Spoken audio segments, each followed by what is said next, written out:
ప్రతిపక్ష నేతగా కేసీఆర్ విఫలమయ్యారు. ప్రజల సమస్యలను అసెంబ్లీలో చర్చించకుండా తప్పించుకు తిరుగుతున్నారు.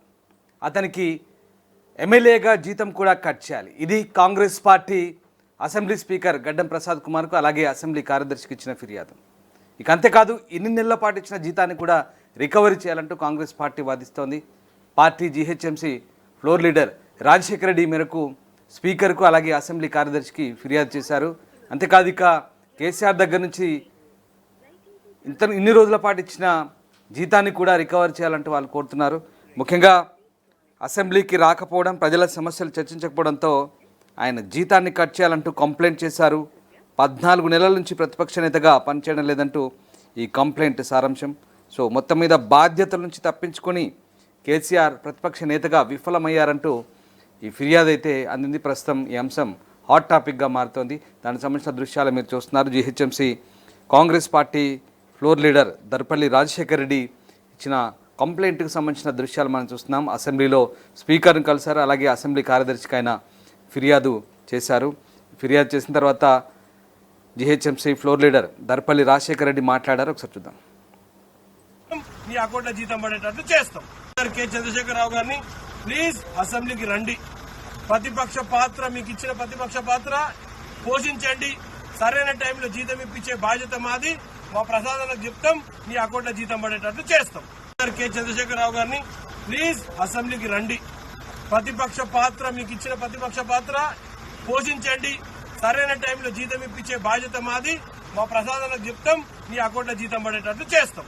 కె చంద్రశేఖరరావు గారిని ప్లీజ్ అసెంబ్లీకి రండి. ప్రతిపక్ష పాత్ర, మీకు ఇచ్చిన ప్రతిపక్ష పాత్ర పోషించండి. సరైన టైంలో జీతం ఇప్పించే బాధ్యత మాది. మా ప్రసాదాలకు చెప్తాం, మీ అకౌంట్లో జీతం పడేటట్టు చేస్తాం. కె చంద్రశేఖరరావు గారిని ప్లీజ్ అసెంబ్లీకి రండి. ప్రతిపక్ష పాత్ర, మీకు ఇచ్చిన ప్రతిపక్ష పాత్ర పోషించండి. సరైన టైంలో జీతం ఇప్పించే బాధ్యత మాది. మా ప్రసాదాలకు చెప్తాం, మీ అకౌంట్లో జీతం పడేటట్టు చేస్తాం. కె చంద్రశేఖరరావు గారిని ప్లీజ్ అసెంబ్లీకి రండి. ప్రతిపక్ష పాత్ర, మీకు ఇచ్చిన ప్రతిపక్ష పాత్ర పోషించండి. సరైన టైంలో జీతం ఇప్పించే బాధ్యత మాది. మా ప్రసాదాలకు చెప్తాం, మీ అకౌంట్లో జీతం పడేటట్టు చేస్తాం. అసెంబ్లీలో స్పీకర్ను కలిసిన తర్వాత దర్పల్లి రాజశేఖర రెడ్డి మాట్లాడారు. ముఖ్యంగా ప్రతిపక్ష నేతగా బాధ్యతలు నిర్వర్తించడంలో కేసీఆర్ విఫలమైనందున ఆయనకి ఇన్ని రోజుల పాటు ఇచ్చిన జీతాన్ని రికవర్ చేయడంతో పాటు ఆయన జీతాన్ని కట్ చేయాలంటూ డిమాండ్ చేసినట్టుగా ఆయన చెప్తున్నారు. అసలు ఏం జరిగింది?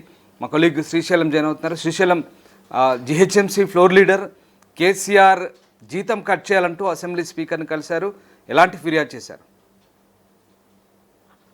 ఎగ్జాక్ట్లీ రామ్దాస్, తెలంగాణ వ్యాప్తంగా ఇప్పటికే అసెంబ్లీ సమావేశాలకు సంబంధించి పెద్ద ఎత్తున చర్చ జరుగుతుంది. అసెంబ్లీ సమావేశాల చర్చ నేపథ్యంలో కొన్ని రోజుల నుంచి కూడా ఈ కాంగ్రెస్ ప్రభుత్వం ఏర్పడినటువంటి 14 నెలల్లో కూడా అసెంబ్లీ సమావేశాలకు మాజీ ముఖ్యమంత్రి కేసీఆర్ ప్రధాన ప్రతిపక్ష నాయకుడి హోదాలో రెగ్యులర్ గా అటెండ్ అవ్వట్లేదు. అటెండ్ అయ్యి ప్రతిపక్ష నాయకుడిగా ప్రజలకు సంబంధించి ప్రజా సంక్షేమం కోసం, ప్రజా అభివృద్ధి కార్యక్రమాల పట్ల ప్రతిపక్ష నాయకుడిగా మాట్లాడలేదు. సో ఖచ్చితంగా సభకు హాజరుగానటువంటి మాజీ ముఖ్యమంత్రికి జీతం ఇవ్వడం అనేది సబబం కాదు. ఆయన అనర్హుడిగా ప్రకటించాలి, ఆయనకు జీతాన్ని కట్ చేయాలి అంటూ ఇక GHMC floor leader Congress party నేత దర్పల్లి రాజశేఖర్ నిన్న స్పీకర్ ని కలవడం జరిగింది. స్పీకర్ కు ఫిర్యాదు చేయడం జరిగింది. ఖచ్చితంగా తక్షణమే మాజీ ముఖ్యమంత్రి కేసీఆర్ మీద యాక్షన్ తీసుకోవాలంటూ ఆయన లిఖితపూర్వకంగా స్పీకర్ కు రిక్వెస్ట్ పెట్టడం జరిగింది. రామ్దాస్, ఈ నేపథ్యంలోనే ఇప్పటికే గతంలో మాజీ ముఖ్యమంత్రి కేసీఆర్ సంబంధించి అనేక మార్లు కొంతమంది ఎవరైతే రైతులకు సంబంధించి, రైతుల యూనియన్ సంబంధించి కూడా డాక్టర్ విజయపాల్ రెడ్డి అనే వ్యక్తి, అడ్వకేట్ పాదూరి శ్రీనివాస్ ఇద్దరు కూడా హైకోర్టు దాకా పోయి హైకోర్టులో ఫిల్ దాఖలు చేశారు. అనర్హత వేటు వేయాలి అంటూ లీగల్ నోటీసులు సైతం కేసీఆర్ కు పంపించినటువంటి సందర్భం ఉంది. ప్రధాన ప్రతిపక్ష నాయకుడుగా ప్రజల కోసం ఆయన రావట్లేదు, మాట్లాడలేదు కాబట్టి ఆయన మీద అనర్హత వేటు వేయాలి, ప్రధాన ప్రతిపక్ష హోదా వేరే వాళ్ళకి అప్పచెప్పాలంటూ గతంలో సైతం మాజీ ముఖ్యమంత్రి కేసీఆర్ మీద కోర్టుకు వెళ్లిన సందర్భాలున్నాయి. సో తాజాగా దర్పల్లి రాజశేఖర్ మరోసారి అసెంబ్లీ స్పీకర్ కి అయితే ఫిర్యాదు చేయడం జరిగింది. ఖచ్చితంగా భవిష్యత్తులో కేసీఆర్ కనుక అటెండ్ కాకపోతే ఆయన మీద యాక్షన్ తీసుకోవాలంటూ ఫిర్యాదు చేసినటువంటి పరిస్థితి మనకు కనిపిస్తుంది. రాంబాబు, రైట్. ఎస్, మొత్తం మీద కాంగ్రెస్ పార్టీ అసెంబ్లీ స్పీకర్కు ఫిర్యాదు చేసింది. అలాగే అసెంబ్లీ కార్యదర్శి కూడా ఈ ఫిర్యాదును అందించింది. 14 నెలలుగా కేసీఆర్ ప్రతిపక్ష నేతగా విఫలమయ్యారంటూ కాంగ్రెస్ పార్టీ ఆరోపిస్తుంది. ఆ party GHMC floor leader Darpalli Rajasekhara Reddy ఈ ఫిర్యాదు చేశారు, అసెంబ్లీలో స్పీకర్ను కలిశారు. అంతేకాదు ఇన్ని రోజుల పాటు కేసీఆర్కి ఇచ్చిన ఆ జీతాన్ని కూడా రికవరీ చేయాలంటూ ఆయన డిమాండ్ చేస్తున్న పరిస్థితి.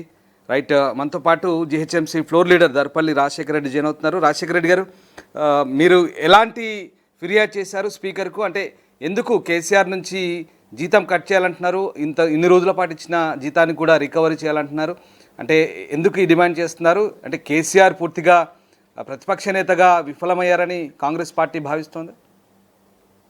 అంటే ఒక్కటే, మీ పేరండి? ఎస్, నేను రామండి. నమస్తే. ఏం లేదు, నేను అనేది ఏంటంటే, ఇప్పుడు మీరు ఒక సంస్థకు పనిచేస్తున్నప్పుడు సంస్థల మీరు పని చేయకపోతే మీకు జీతం ఇస్తారా? ఒక మాట మీరు ఆలోచన చేయరు. నేను అనేది ఏంటంటే, కేసీఆర్ గారిని అసెంబ్లీ సమావేశాలు జరుగుతున్నప్పుడు రోజు వచ్చి అసెంబ్లీలో కూర్చోమంటలేము, మేము రోజు వచ్చి గజ్వేలో తిరగమంటలేము, అదాని పర్సనల్ అయిపోతుందేమో. కానీ ఒక జీతం అనేది గవర్నమెంట్ ఆఫ్ తెలంగాణ మనందరు కడుతున్న ట్యాక్సెస్, మీరు నేను ఈ రాష్ట్ర ప్రజలు 4 కోట్ల ప్రజలు కడుతున్న ట్యాక్సెస్ నుంచి అన్ని కుదించుకొని ఫస్ట్ వీళ్ళ జీతాలు ఇస్తాం మనం. నేను కూడా ఒక రిప్రజెంటేషన్, మా జీతాలు ఇస్తారు. మా జీతాలు ఇచ్చిందాక న్యాయం చేయకుండా మనం ఇంట్లో కూర్చొని ఫామ్ హౌస్ లో కూర్చొని ఈ విధంగా మనం బిహేవ్ చేసే తప్పు కదా అని నా భావన. దానికి తోడుగా నేను ఏమన్నానంటే, మీరు ఈ రాష్ట్రంలో జరుగుతున్న ఏదన్నా ఇబ్బంది తలెత్తినప్పుడు ప్రతిపక్ష నాయకునిగా ముందుగా ఇబ్బందిని ప్రజల దృష్టికి తీసుకొచ్చి ప్రజల నుంచి ఎన్నుకోబడిన మనందరం కూడా ప్రభుత్వం దృష్టికి తీసుకురావాలనేది నా తాపత్రయం. మనం చెప్పాలి, ప్రభుత్వం చేస్తుందా చేయదా అని చూడాలి. అంతేగా ఇంట్లో కూర్చొని పులి ఇప్పుడు వస్తుంది, పులి అప్పుడు వస్తుంది అంటే, పులి బయటికి వెళ్తే పులి పిల్ల అని అర్థమవుతుంది. కానీ ఉత్తగానే ఇక నాకు స్టేటస్ సరిపోతలేదు ఈ రాష్ట్రంలో అంటే ఎట్లకెళ్ళి చెప్పాబా? ఒకవేళ ఈ రాష్ట్రంలో స్టేటస్ సరిపోకపోయా అనుకో, వేరే రాష్ట్రానికి కోర్రి. మరి మీ రాష్ట్రంలో మీకు స్టేటస్ ఉన్న మనుషులే లేకపోతే మీ రాష్ట్రంతో ఏం సంబంధం ఉంది మీకు? 4 కోట్ల మంది జనాన్ని మీరు ఇన్సల్ట్ చేస్తున్నట్టు కదా. అసెంబ్లీకి వచ్చుకుంటాం, మన ఆయన స్టేటస్ సరిపోయే నాయకులు లేరంటే మరి ఎట్లా చేద్దాం? అంటే ఇక్కడ రాజశేఖర రెడ్డి గారు, మీరు రాజకీయ కోణంలో ఈ ఫిర్యాదు చేశారనుకోవచ్చా, లేదంటే నిజంగానే ఎమ్మెల్యేగా ఆయన అసెంబ్లీకి రాకుండా పనిచేయడం? నేను ఒక Congress party GHMC floor leader గా ఉన్నా, ఒక రెస్పాన్సిబుల్ సిటిజన్ గా నేను చేసిన, ఒక రెస్పాన్సిబుల్ లెటర్ మీద ఇచ్చిన ఒక జిహెచ్ఎంసీ ఫ్లోర్ లీడర్ గా representing GHMC as a floor leader Congress party నుంచి. But at the same time ఒక సిటిజన్ గా నా హక్కు ఉంది. నా శాలరీ నా ట్యాక్సెస్ నుంచి కూడా కేసీఆర్ గారికి శాలరీ కడుతున్నాం. నేను ఇన్కమ్ ట్యాక్స్ పేయిని, హౌస్ హోల్డ్ ప్రాపర్టీ పేయిని, ఈ ట్యాక్సెస్ అన్ని కూడా కొన్న వస్తువు జిఎస్టీ కడుతున్నా. ఇవన్నీ కూడా ఈ ట్యాక్సెస్ నుంచి తీసేయాలి, డబ్బులు ఇస్తాం మనందరికి జీతాలకి. జీతం ఇప్పుడు ఎవరైనా ఐఏఎస్ ఆఫీసర్ నౌకరీ చేయకపోతే ఆయన జీతం ఇస్తాం మనము. యాజ్ ఇట్ ఈస్ గా నేను ఒకటే అంటున్నా, నీ రెస్పాన్సిబిలిటీ ఏముందో కేసీఆర్ గారు, మీరు ప్రజలు మీకు ఒక పొజిషన్ ఇచ్చినప్పుడు దాన్ని ఎందుకు మీరు యూటిలైజ్ చేస్తలేదా? ఉత్తగా వచ్చి గెస్ట్ లో వేసి సంతకం వేసిపోతే జీతం ఇస్తాను అట్లా ఎవడన్నా, అది తప్పు అని నేను నా భావన. అందుకోసం నేను మా ఎవరు ఆయన స్పీకర్ గారు ప్రసాద్ కుమార్ గారికి మేము ఇచ్చిన లెటర్. రైట్, స్పీకర్ వైపు నుంచి కానీ అసెంబ్లీ సెక్రటరీ వైపు నుంచి కానీ మీకు ఎట్లాంటి రెస్పాన్స్ వచ్చిందండి మరి ఈ కంప్లైంట్ తర్వాత? ఇప్పుడు స్పీకర్ గారు చాలా క్లియర్ గా రాసిరు, ప్లీజ్ ఎగ్జామిన్ అని పుట్టప్ అని రాసిరు. ఇప్పుడు ఎగ్జామిన్ చేస్తే సభ జరిగింది ఎన్ని రోజులు, ఆయన అటెండెన్స్ ఎన్ని రోజులు ఉంది, ఎంతసేపు ఆయన స్పీకర్ సభలో ఉన్నాడు అనేది క్లియర్ పిక్చర్ ఉంటది కదా.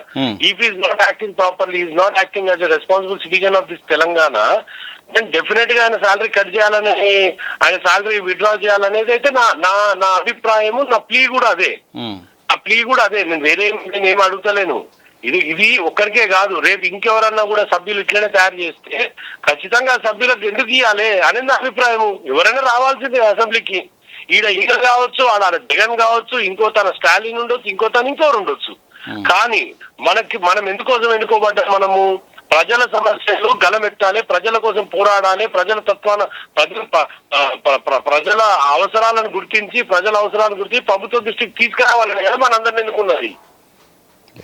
మరి అంటే అసెంబ్లీ నిబంధనలు ఏం చెప్తున్నాయి? నిజంగా మీరు ఇచ్చిన ఫిర్యాదుతో మరి చర్యలు తీసుకుంటారని మీరు అనుకుంటున్నారా? అట్లా నిబంధనలు ఉన్నాయి? అసెంబ్లీ నిబంధనల ప్రకారం సంతకం పెడతాడేమో, రేపు నుంచి రాడేమో మళ్ళా. నేనేమంటే ప్రజల దృష్టికి అయితే తీసుకుపోవాల్సిన అవసరం ఉంది కదా. ఇప్పుడు మీలాంటి ఛానల్స్ దృష్టి నుంచి ప్రజల దృష్టికి పోతుంది.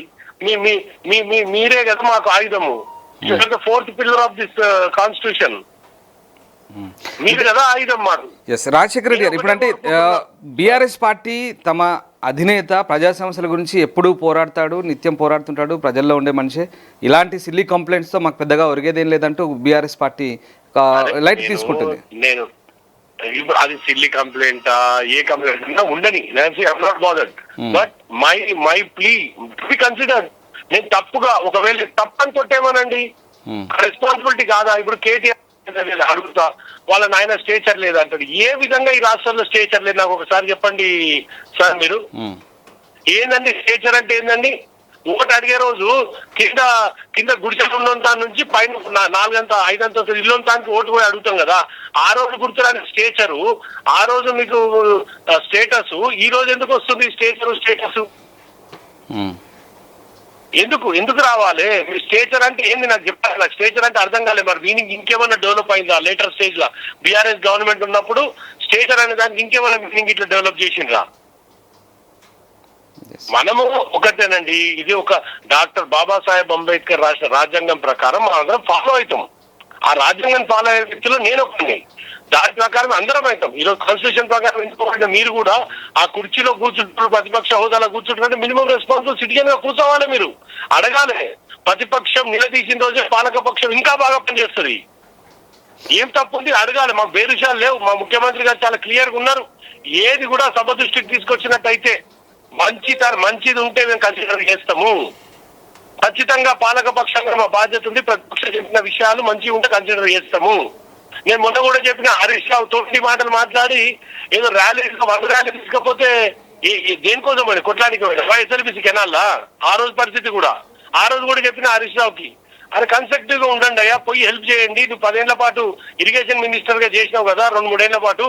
సో ఆ నమ్మకంతో పోయి పని చేయమని చెప్పినాం మేము. 100 లారీలు తీసుకపోయి ఏం చేస్తారా? కొట్లాడతారానే?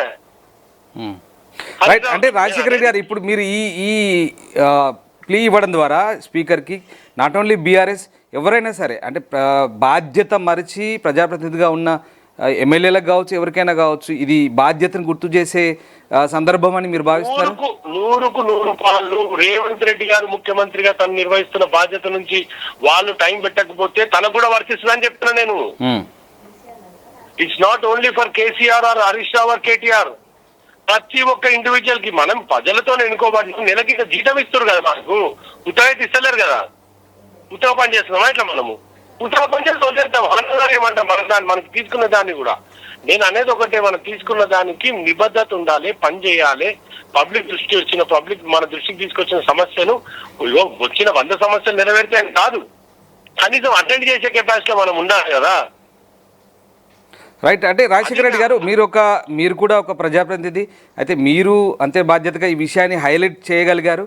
సరే, కానీ ఇప్పుడు దీనికి అంటే స్పీకర్ పేషెంట్ నుంచి ఏమైనా రెస్పాన్స్ ఉంటుంది అనుకుంటున్నారా పరిష్కారాన్ని? కదండి, ఇప్పుడు స్పీకర్ గారు ఆ నుంచి అసెంబ్లీ సెక్రటరీ గారికి పంపించారు.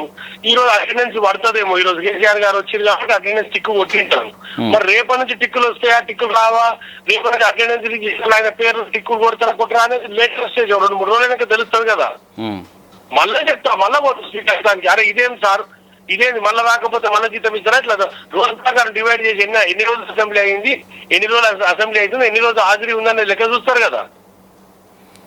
ప్రజల తరపున మీరు చెప్పదలుచుకున్న విషయాన్ని ప్రజల తరపున రిప్రజెంటేషన్ ఇచ్చి ఈ విషయాన్ని హైలైట్ చేయగలిగారని మీరు భావిస్తున్నారు? That's it. నేను అంటే ఇది పబ్లిసిటీ కోసం చేసిన అంశం కాదండి. నేను అనేది అంటే ఒకటే, మనకు ఇచ్చిన బాధ్యత నిర్వహించాలి అనేది నా ఇష్యూ. ఏదైనా పబ్లిసిటీ రావాలి, ఇది ఇష్యూ రాజకీయంగా ఇబ్బంది పడాలి, నాకు అస్సలు అట్లాంటి ఇంటెన్షనే లేదు. I'm very clear. మనకి ఇచ్చిన బాధ్యత మనం నెరవేరుద్దాము. నన్ను కూడా రీసెంట్ గా క్రిటిసైజ్ చేసిరు. మోరీల కోసమే నిన్ను ఎన్నుకున్నారు, మోరీల కోసమే నువ్వు ఉన్నావు. బరాబర్ నా డ్యూటీ మోరీ కార్పొరేటర్ గా పొద్దున్న చేసి నేను చేయాల్సింది మోరీలు, లైట్లు, ఇన్ని రోడ్లు, ఇవే కదా డ్యూటీ. ఏముంటుంది నాకు కార్పొరేటర్ గా నేను చేయాల్సింది మోరీలు తీసుకుని నా duty. Right. Thank you very much Rajashekara Reddy garu. Thanks for joining with us అండి. రైట్. సో ఇది కాంగ్రెస్ పార్టీ ఎమ్మెల్యేగా అలాగే ప్రతిపక్ష నేతగా బాధ్యత నిర్వర్తించలేని కేసీఆర్ జీతం కట్ చేయాలంటూ డిమాండ్ చేస్తూ స్పీకర్ను కలిసింది. అసెంబ్లీ కార్యదర్శి కూడా విజ్ఞాపన పత్రాన్ని ఇచ్చింది. ఇక 14 నెలలుగా అసెంబ్లీకి రాని బాధ్యతలు తప్పించుకొని తిరుగుతున్నటువంటి కేసీఆర్కు గతంలో ఇచ్చిన జీతాన్ని కూడా రికవర్ చేయాలంటూ కాంగ్రెస్ పార్టీ డిమాండ్ చేస్తుంది. సో మొత్తం మీద కాంగ్రెస్ పార్టీ డిమాండ్ ఎలా ఉన్నా కూడా కేసీఆర్ మాజీ ముఖ్యమంత్రి అసెంబ్లీకి అయితే వచ్చారు. సో ఈ విషయాన్ని అటు స్పీకర్ కార్యాలయం లైట్ తీసుకుంటుందా, అలాగే బీఆర్ఎస్ పార్టీ కూడా పెద్దగా స్పందిస్తుందా లేదా అనేది మాత్రం చెప్పలేని విషయం. కానీ బట్ ఇదైతే ఒక ఆసక్తికర అంశంగా మారింది. GHMC floor leader Rajasekhar Reddy ఈ అంశంపై హైలైట్ చేసే ప్రయత్నం చేశారు. ముఖ్యంగా ప్రతిపక్ష నేత బాధ్యతలు తప్పించుకు తిరుగుతున్నారంటూ ఆయన స్పీకర్కు రిప్రజెంటేషన్ ఇవ్వడం ద్వారా ఈ అంశాన్ని ఒక ఆసక్తికర అంశంగా మలిచారు. ప్రపంచంలో ఏ మూల ఏ క్షణం ఏం జరుగుతుందో వేగంగా తెలుసుకోవడానికి తొలి వెలుగు వాట్సాప్ ఛానల్ని ఫాలో చేయండి.